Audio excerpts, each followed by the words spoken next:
Thank you very much, Lauren, chairperson of this morning's proceeding. Senator the Honorable Fazal Karim, Minister of Tertiary Education and Skills Training. Mr. David Baker, our specially invited guest, Executive Director for University Technology Park at the Illinois Institute of Technology. Members of the Board of Governors, University of Trinidad and Tobago.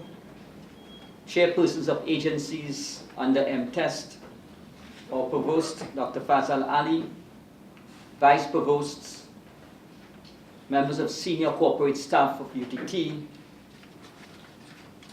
other members of the academic staff of UTT, specially invited guests of Invest TT, TTCSI, and Export TT, members of the media, colleagues.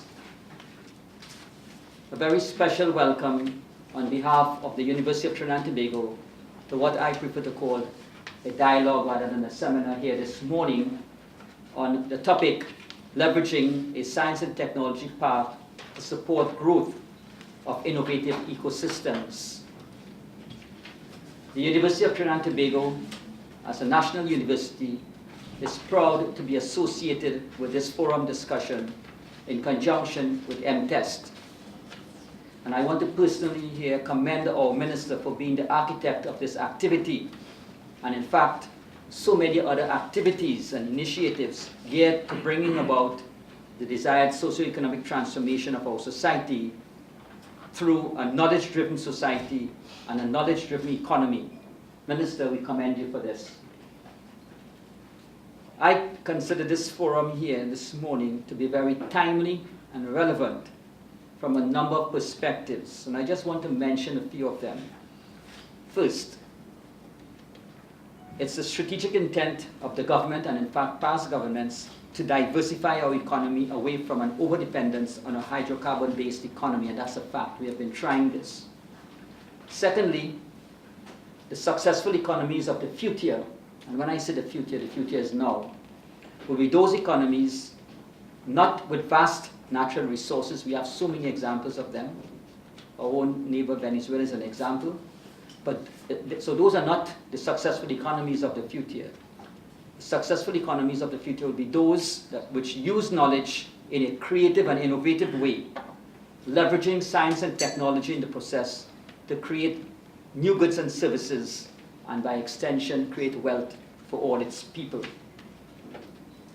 The third reason why I think this forum here is very relevant and timely is that the University of Trinidad and Tobago, as a national university and whose mission is to be an entrepreneurial university, will be launching its signature campus at Tamana, Wallerfield in February next year. And this will be, among other things, our innovation and design campus, geared to harness the creativity and innovation of our people into new products and services geared to the global market.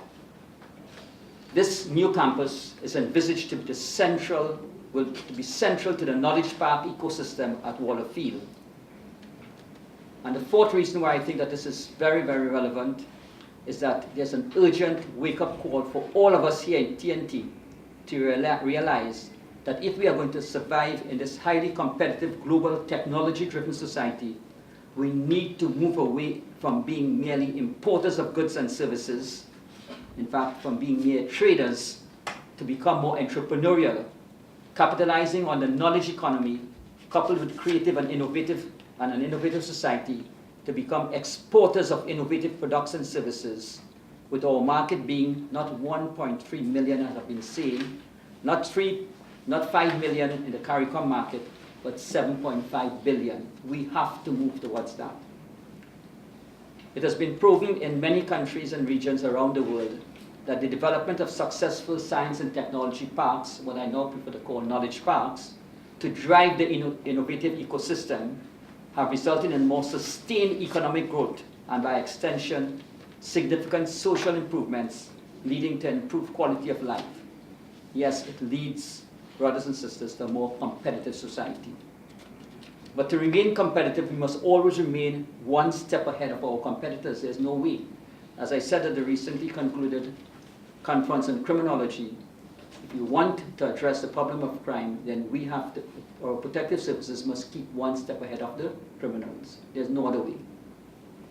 And the classic example of the Kodak company, which I think is now being, that lesson is being taught in every business school throughout the world, and I'm sure you know what I'm talking about. Kodak, everybody knew, and probably, I'm sure we are in this generation here, that Kodak was the only thing we knew, right? Remember that popular song, Don't Take My Kodachrome Away? Right? It was the hit tune, right? And what happened? They were the first people to actually come up with a digital camera. But they were such a successful company that they didn't need it. Right. And they just left it on the drawing board. And what has happened today?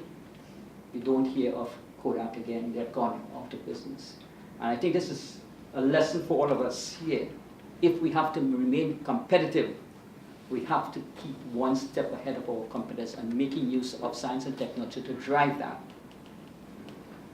At the World Economic Forum recently, in their Global Competitiveness Report, and I quote here, in the long run, standards of living can be expanded only with innovation. This requires an environment that is conducive to innovative activity, supported by both the public and private sectors. In particular, this means, and I just continue the quote, this means sufficient investment in research and development, especially by the private sector, and that is sorely lacking in our ecosystem here in Trinidad and Tobago. The presence of high-quality scientific research institutions, extensive collaboration and research between universities and industry, and the protection of intellectual property, end of quote. And I go further and quote from the National Research Council in its study on research parks best practices. And I quote, research parks are seen increasingly around the world as a means to create dynamic clusters that accelerate economic growth and international competitiveness. They are widely considered to be a proven tool to encourage the formation of innovative, high-technology companies. They are also seen as an effective means to generate employment and to make existing companies more competitive. Science and technology parks, whether we talk about the Silicon Valleys or the Silicon Alleys, and soon to be the Tamana Park, can significantly enhance the competitiveness of companies and entrepreneurs within their own regions, as well as contribute to the global economic development through innovation, entrepreneurship, and the transfer of knowledge and technology. But colleagues, we are talking about science and technology parks and innovation parks and knowledge parks. But what really is such a park? Well, these parks offer a high-quality operational environment for technology-oriented companies.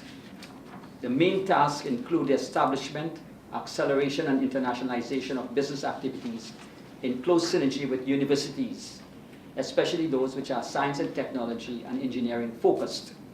Science parks offers business development and networking services, and this is very important, plus synergy and image benefits.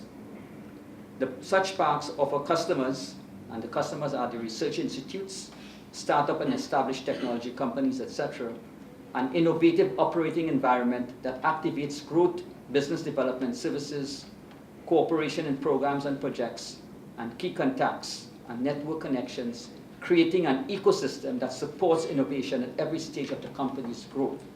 And that is what we intend to do at our Tamana Alley, if you want to call it. In summary, sisters and brothers, an S&T Knowledge Park is where, and I quote from the Illinois Institute of Technology, and I think that's a wonderful quote. A knowledge park is where intellectual property meets real property. I quote that. A knowledge park is where intellectual property meets real property. End of quote. The key functions of a science park concept include, among other things, through a dynamic and innovative mix of policies, programs, quality space and facilities, and high-value added services, they contribute to economic development by, one, stimulating and managing the flow of knowledge and technology between universities and companies, facilitating the communication between companies, entrepreneurs, and technicians, providing environments that embrace a culture of innovation, creativity, and quality. In closing, I look forward to a very stimulating dialogue which I hope will not end here, but will reverberate for years to come along the corridors of every educational institution here in Trinidad and Tobago, and indeed the Caribbean, every private sector company boardroom of our private sector companies, and in the boardrooms of our policymakers, leading to the development of a sustainable, innovative ecosystem here in Trinidad and Tobago. And as I quoted before, I'd just like to leave this little quote, which I have coined, and I think it's relevant. Silver and gold have we none. Oil and gas will run out soon. But what we bring to you today is knowledge, coupled with an innovation ecosystem to create wealth for the benefit of all its people. Thank you very much.